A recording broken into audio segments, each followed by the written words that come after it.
Today, watch along with Brandon as he looks back at 3 of the dogs that he rescued who were destined to make big differences in children's lives. At home, at school, and even in the courtroom. Can you tell me your full name? Oh, hello. What are you doing? While visiting the shelter one day, Brandon meets a 4-year-old poodle mix named Olive. The second I met Olive, I liked this dog right away. She had this way about her that she just connected with pretty much anyone she met. She just had the it factor. What do you say I get you out of here? Her calm, loving disposition is clear evidence that she would be great with children. And someone who could use a dog like that is Lisa Bax. Danny, my husband, and I, and Diva, our 8-year-old chocolate lab, live here in Jefferson City, Missouri. I work at a law firm and I volunteer with CASA, which is a court-appointed special advocate program that works with children who are abused and neglected and going through the court system in hopes to be reunified with their parents. So the story of Lisa and I, it didn't start here. It actually backed up about 6 months earlier because she reached out to me saying that she worked for the CASA program and she was looking for a dog to potentially become a therapy dog. Lisa came up with an idea. Why not incorporate a dog into the process? One that can provide stability, companionship, and a familiar face for the children during the legal process. In my everyday life, I know what it feels like to come home to a pet who has nothing but unconditional love, and what a great feeling it could be for these children to experience that unconditional love and friendship. Today I'll be doing an interview with Lisa Bax to see if she's a good candidate for Olive. Hey, how are you? Good, thanks. How are you, Brandon? We've talked about this a little bit through email, but what will the dog's job be? The job for the dog will be building trust with the child and helping me to gain the trust with this child and help when they are testifying to help with their struggles of anxiety and fear. Why do you want to do this? At the time, I didn't have any dogs that matched the profile, what she's looking for, but I told her in the future if I found something special, I'd reach out to her. Within 5 minutes of meeting Olive, I knew I had the dog that she was looking for. So that's when I finally reached out to Lisa and I said, I think I found the dog for you. I did rescue a dog recently. She appears to be a poodle mix. On the surface, she's absolutely perfect. However, you can't ever judge a book by its cover when it comes to a therapy dog. What you're talking about requires a lot of testing, a lot. There's a lot of reasons over the years that I trained dogs to help people. If I can make a child smile and help a child out just a little bit, I can sleep better at night. Never in my wildest dreams did I ever think that I'd be getting a call to train a therapy dog to sit there on the witness stand next to a child. But once I got that call and once the mission was put right in front of my face, I knew what I had to do. Since Olive will be in close contact with children, I'll need to see where her limits are to see if she has a breaking point. If I do this, and this, and this, and this, what happens? I call this test the push-pull because that's exactly what I do with her. And I'll be keeping a very close eye to see if she has the potential to bite any of these kids. And this. I start pushing here and pulling there, and I'm seeing no reaction out of her.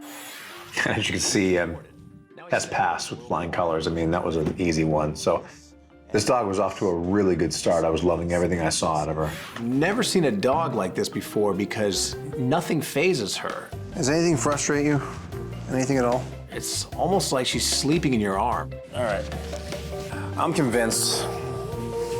Like I'd ever thought you'd bite somebody anyway.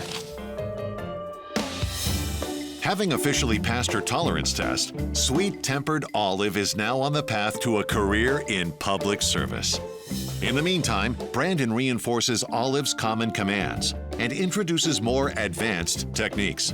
Because Olive will have to be in a courthouse, she'll have to learn courthouse etiquette, and that basically means sit still for long periods of time. So right here, what I'm doing is I'm doing a distance stay. This is very classic for any service dog or therapy dog. They have to sit still for long periods of time and do absolutely nothing. Relax.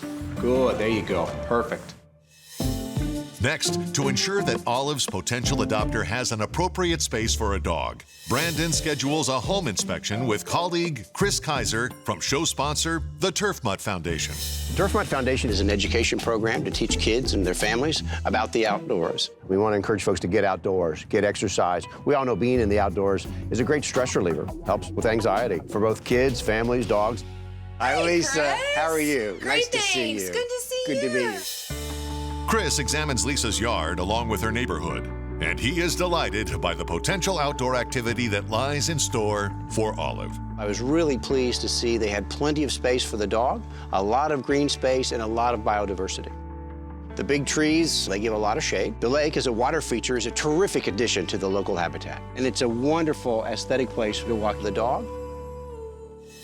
In the 7 years since their visit to Jefferson City, the Turf Mutt Foundation has continued to encourage people to spend time outside with their pets, often helping them transform their outdoor spaces into more usable areas.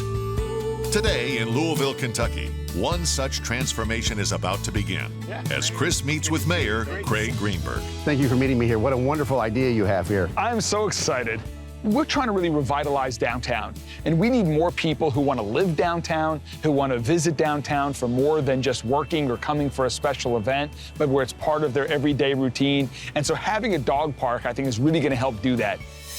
One of the challenges in an urban environment is a place to walk the dog where you feel safe and you can allow a dog to get off leash. So we're hoping to create that environment here. But we're going to green it up, and we'll put in turf grass, and we're going to put in some new plantings. Now, they'll be dog friendly. That's great. In the days ahead, major changes begin to take shape.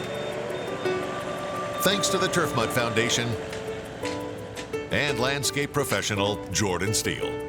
What it was before was pretty much just a concrete pavered area, and so it really wasn't very useful. We were wanting to transform it and make it green and make it usable for the people that live down here, and so we came in, ripped all the old out, installed a bunch of topsoil, made sure it was all level, added all of this sod, added irrigation, added all new plant material, tried to make it as green and dog-friendly as we could.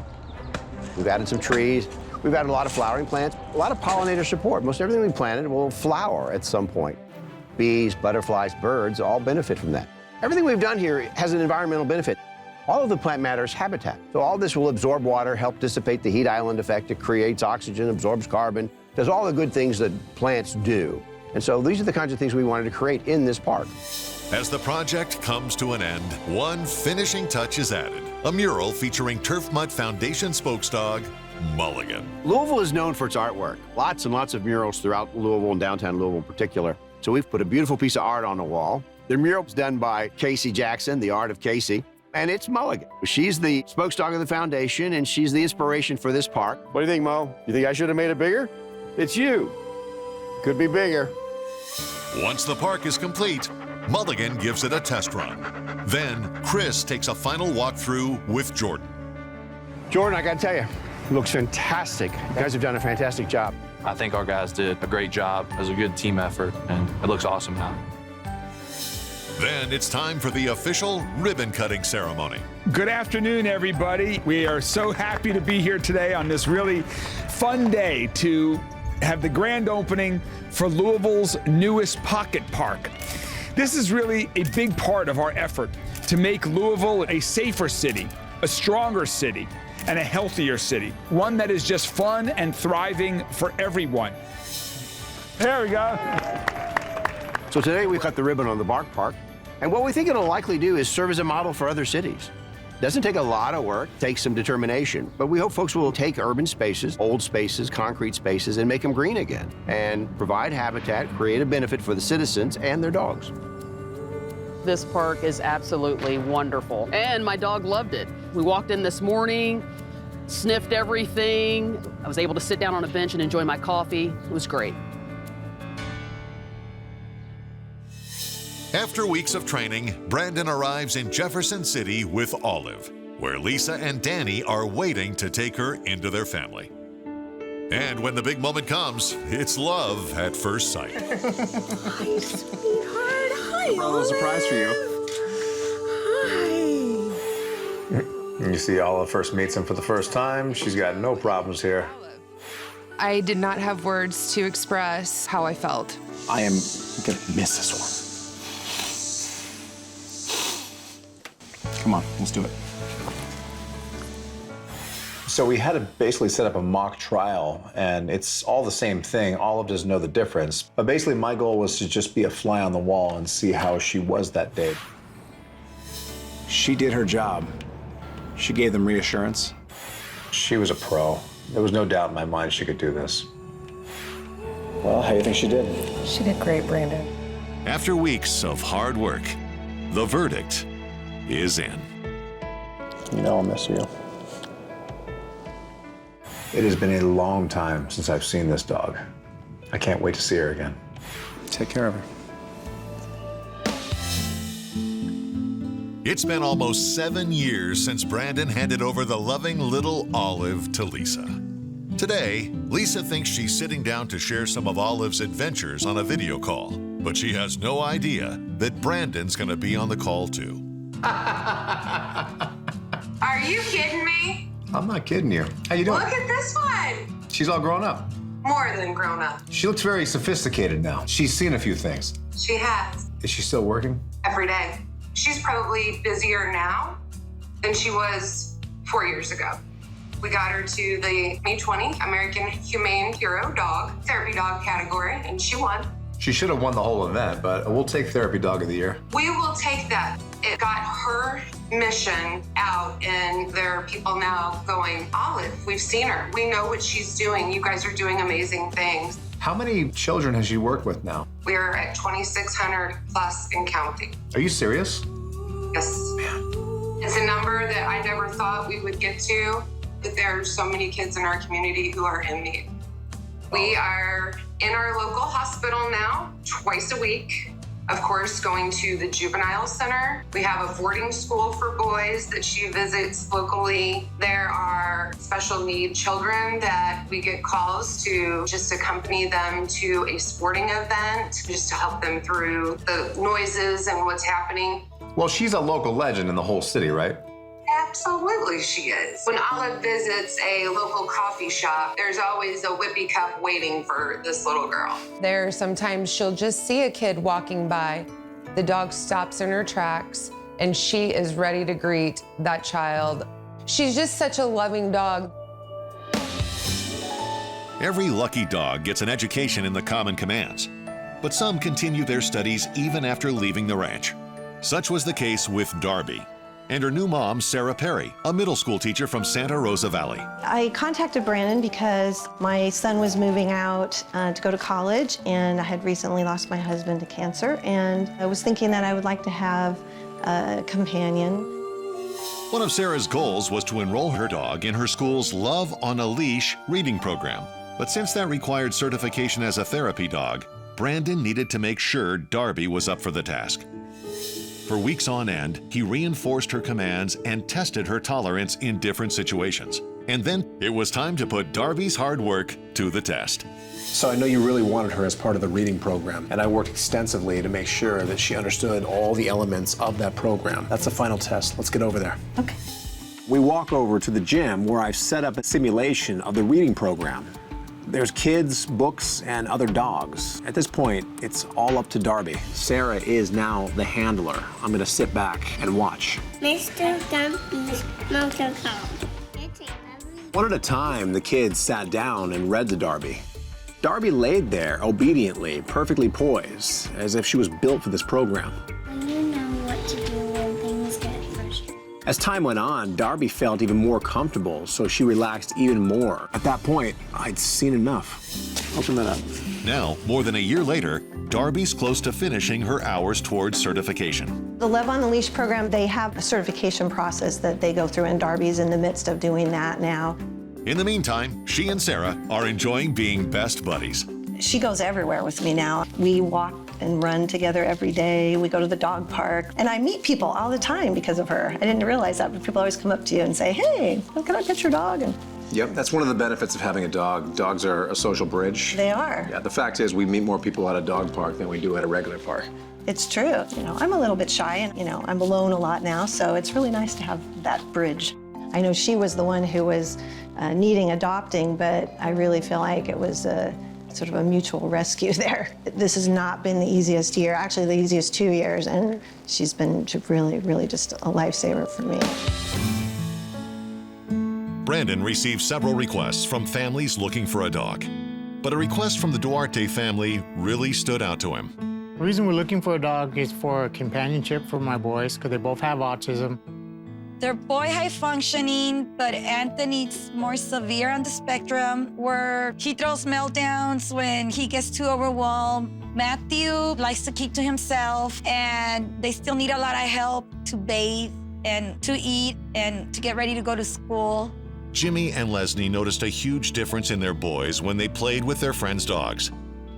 If they're having behaviors, the dogs actually comforts them, and then the behaviors disappears. So when Brandon met 2-year-old Dodger in the shelter and saw how calm he was, he thought the Poodle Schnauzer mix might be the right companion for Anthony and Matthew. Come here, come here, come here. I don't even have to ask the question if you're sweet. We've already answered that. So without further ado, come on. You and I are going for a little drive. I know, it's exciting. Come on. After a couple weeks of training, it's time for Dodger to meet his new family. The moment I walked in the house, the entire family's eyes, they all lit up. Boys, where are the boys at? Hey! You boys want to say hi to your new dog? The reaction of my kids is a big deal for me because we've worked so hard to get them everything they need, and it touches my heart because there's nothing I wouldn't do for my kids. 2 years later, Brandon checks back in with the Duarte family. So how's he doing? He's doing great. Tell me about the changes you've seen with your son now the Dodger's in the house. Anthony sleeps better. If he's not in the room, Anthony won't go to sleep.